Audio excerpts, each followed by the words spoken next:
আসসালামু আলাইকুম ওয়া রাহমাতুল্লাহি ওয়া বারাকাতুহু। 1 মিনিট মাদ্রাসা ইউটিউব চ্যানেলে সম্মানিত দিনী ভাই বোনেরা, আশা করছি আল্লাহ তাআলার অশেষ রহমতে আপনারা ভালো আছেন, সুস্থ আছেন। আলহামদুলিল্লাহ।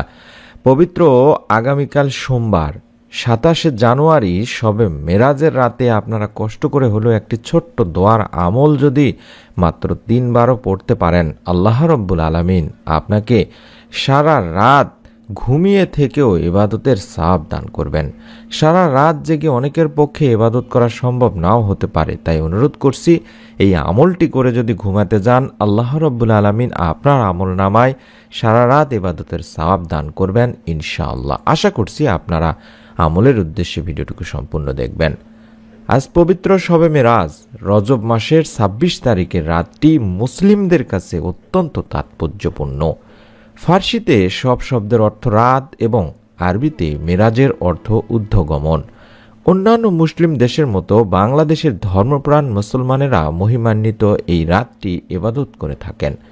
আল্লাহর সন্তুষ্টি অর্জনে এই রাতে তারা পবিত্র কোরআন তিলাওয়াত, নফল নামাজ আদায়, জিকির আজকার, দোয়া দরুদ ও ইবাদত বন্দেগী বিভিন্ন ইবাদত বন্দেগীর মাধ্যমে পালন করবেন। মহানবী হযরত মুহাম্মদ সাল্লাল্লাহু আলাইহি ওয়াসাল্লামের অলৌকিক ও ঐতিহাসিক ঘটনার স্মারক দিবস হিসেবে মুসলিম বিশ্বে পবিত্র শবে মেরাজ পালিত হয়। এ রাতে মহানবী সাল্লাল্লাহু আলাইহি ওয়াসাল্লাম 7 আসমান পেরিয়ে মহান আল্লাহর সঙ্গে সাক্ষাৎ করেন এবং মুসলিমদের জন্য 5 ওয়াক্ত নামাজ নিয়ে ফেরেন। মুসলমানেরা তাই এই মহিমান্বিত রাতটি আল্লাহর সন্তুষ্টি অর্জনের জন্য পবিত্র কোরআন তেলাওয়াত করা থেকে শুরু করে নফল নামাজ আদায় করা, জিকির আজকার, দোয়া দরুদ ও ইবাদত বন্দেগীর মাধ্যমে পালন করবেন। আল্লাহ রাসূল সাল্লাল্লাহু আলাইহি ওয়াসাল্লাম বলেন, এই রাতে নফল ইবাদত করবে ও দিনের রোজা পালন করবে। ইবনে মাজাতে বলা হয়েছে। তাছাড়া ইবাদতের মধ্যে শ্রেষ্ঠই হলো নামাজ, সুতরাং নফল ইবাদতের মধ্যে শ্রেষ্ঠ আবার হলো নফল নামাজ। তাই প্রতিটি নফল ইবাদতের জন্য আপনাদেরকে সময় বের করতে হবে। অন্তত কম করে হলেও এই রাতে 12 রাকাত অন্তত নফল নামাজ আদায় করবেন দিনী ভাই বোনেরা, এবং যদি সম্ভব হয় তাহলে সোমবার দিনে একটি রোজা রাখার চেষ্টা করবেন। হযরত আলী রাদিয়াল্লাহু তাআলা আনহু থেকে বর্ণিত আছে, নবী করিম সাল্লাল্লাহু আলাইহি ওয়াসাল্লাম বলেছেন, এই রাত যখন আসে তখন তোমরা এই রাতটি ইবাদত বন্দেগীতে কাটাও এবং দিনের বেলায় রোজা রাখো। কেননা এই দিন সূর্যাস্তের পর আল্লাহ তাআলা দুনিয়ার আসমানে নেমে আসেন এবং আহ্বান করেন, কোনো ক্ষমা প্রার্থী আসো কি, আমি ক্ষমা করব? কোনো রিজিক প্রার্থী আসো কি, আমি রিজিক দেব? আছে কি কোনো বিপদগ্রস্ত, আমি উদ্ধার করব? এভাবে ভোর পর্যন্ত আল্লাহ তাআলা মানুষের বিভিন্ন প্রয়োজনের কথা উল্লেখ করে আহ্বান করতে থাকেন। তাই আমরা এই রাতে বেশি বেশি ইবাদত করার চেষ্টা করব দিনী ভাই বোনেরা। রাতের আমল আল্লাহ তাআলার কাছে অনেক বেশি পছন্দনীয়। যে ব্যক্তি রাত জেগে বিছানা থেকে উঠে তাহাজ্জুদ নামাজ পড়ে আল্লাহ তাআলার প্রশংসা করেছেন, এছাড়া এই রাত জেগে দোয়া, জিকির ও তেলাওয়াতে কাটানো অনেক গুরুত্বপূর্ণ একটি আমল দিনী ভাই বোনেরা। একজন মানুষের জন্য সারা রাত জেগে আমল করা খুবই কঠিন, সেটা আবার প্রতিদিন জেগে থেকে আমল করা তো আরও কঠিন।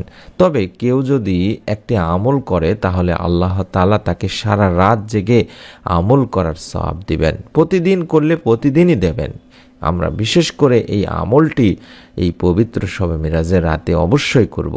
আর সেই আমলের ব্যাপারে আল্লাহ রাসূল সাল্লাল্লাহু আলাইহি ওয়াসাল্লামও বলেছেন, যে ব্যক্তি এশার নামাজ জামাতের সাথে আদায় করবে সে অর্ধেক রাত ইবাদত করার সওয়াব পাবে, আর যে ব্যক্তি এশা ও ফজরের নামাজ জামাতের সাথে আদায় করবে সে পুরো রাত ইবাদত করার সওয়াব পাবে।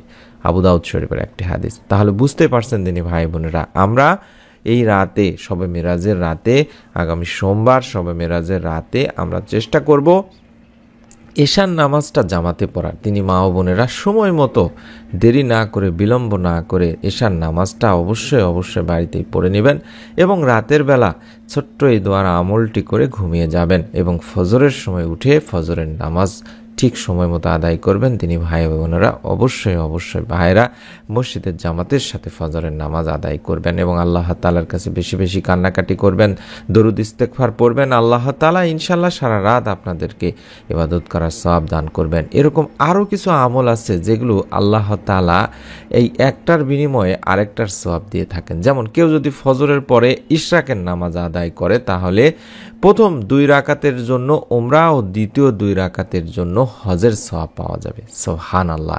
যেহেতু আমরা ফজরের সালাত আদায় করব ইনশাআল্লাহ, সেহেতু ফজরের সালাত আদায় করার পরে আমরা ইশরাকের সালাত 2 রাকাত করে আদায় করার চেষ্টা করব দিনী ভাই বোনেরা। আল্লাহ তাআলা তার বান্দাদের নেক আমল সহজ করার জন্য এভাবে সওয়াব দিয়ে থাকেন। এই বিষয়টি এক হাদিসে স্পষ্ট করা হয়েছে। হযরত আবু দারদা রাদিয়াল্লাহু তাআলা আনহু থেকে বর্ণিত আছে, তিনি বলেন, আমরা একবার রাসূলুল্লাহ সাল্লাল্লাহু আলাইহি সাল্লামকে বলি, হে আল্লাহ রাসূল সাল্লাল্লাহু আলাইহি সাল্লাম, ধনী ব্যক্তিরা সওয়াবের ক্ষেত্রে আমাদের ছাড়িয়ে যাচ্ছে। তারা হজ করেন, আমরা হজ করি না বা করতে পারি না। তারা সংগ্রাম বা যুদ্ধে শরীক হন, আমরা তা শরীক হতে পারি না। তখন আল্লাহ রাসূল সাল্লাল্লাহু আলাইহি সাল্লাম সাহাবাদের বললেন, আমি কি তোমাদের এমন আমলের কথা বলবো যেটা তোমরা করলে তারা যে আমল করে তার চেয়েও বেশি সওয়াব পাবে? সেই আমল হলো প্রতি নামাজের পর তোমরা 34 বার আল্লাহু আকবার, 33 বার সুবহানাল্লাহ, 33 বার আলহামদুলিল্লাহ পড়ো। সুবহানাল্লাহ। ছোট্ট একটি আমল, আমি প্রত্যেক ভিডিওতে আমার দিনী ভাই বোনদেরকে বলে থাকি, আমরা এই ছোট্ট আমলটি অবশ্যই করব। বিশেষ করে মা ও বোনেরা বাড়িতে বসে বসে কিংবা কাজের ফাঁকে ফাঁকে সুবহানাল্লাহ পড়তেইছেন এবং আলহামদুলিল্লাহ, আল্লাহু আকবার জিকির আকারে আপনারা এই আমলগুলো করবেন। দেখবেন আল্লাহ রাব্বুল আলামিন আপনার পরিবারটাকে কবুল করে নেবেন। আপনার পরিবারের সমস্ত প্রকার অভাব অনটন, পেরেশানি, দুশ্চিন্তা, আপনার সাংসারিক পারিবারিক সমস্ত অভাব অনটন দূর করে দেবেন। তাই মা বোনদেরকে অনুরোধ করছি, আপনারা এই শবে মেরাজের রাতে বিশেষ করে এই পরিবার সংসারে যাতে শান্তি আসে, পরিবার সংসারে যাতে রিজিকে বরকত আসে, স্বামী স্ত্রীর মধ্যে যেন শান্তি আসে, তার জন্য বেশি বেশি দোয়া করবেন। আর এই রাতের ইবাদত ও দোয়া আল্লাহ তাআলার কাছেও কিন্তু অনেক মর্যাদা সম্মানের।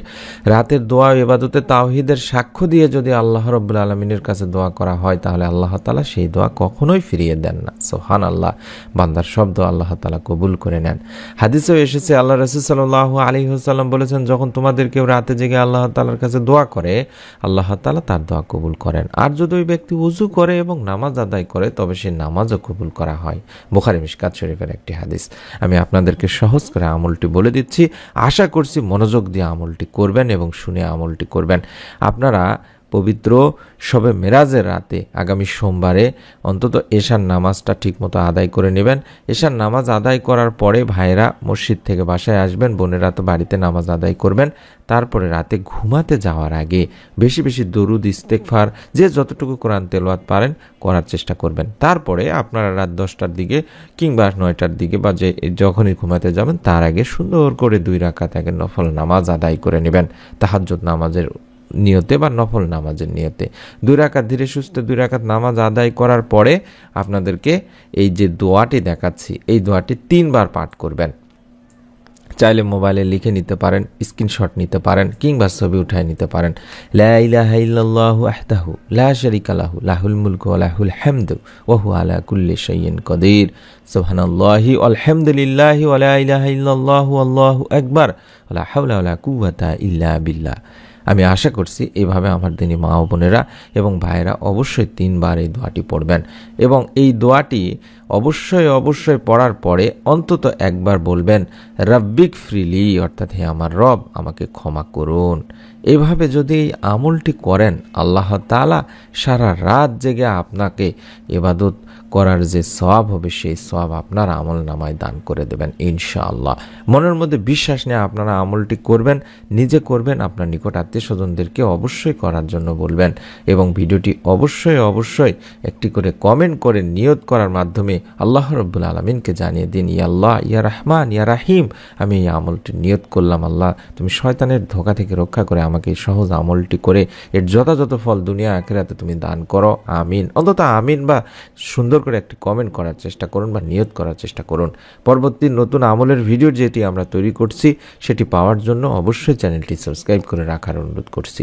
সকলে ভালো থাকুন, সুস্থ থাকুন। মহান রব আল্লাহ তাআলা আমাদের সকলকে পবিত্র রজব মাসের এই শবে মেরাজ অত্যন্ত গুরুত্বপূর্ণ একটি রাতের যথাযথ আমল করার এবং যথাযথ হক আদায় করার তৌফিক দান করুন, আমিন।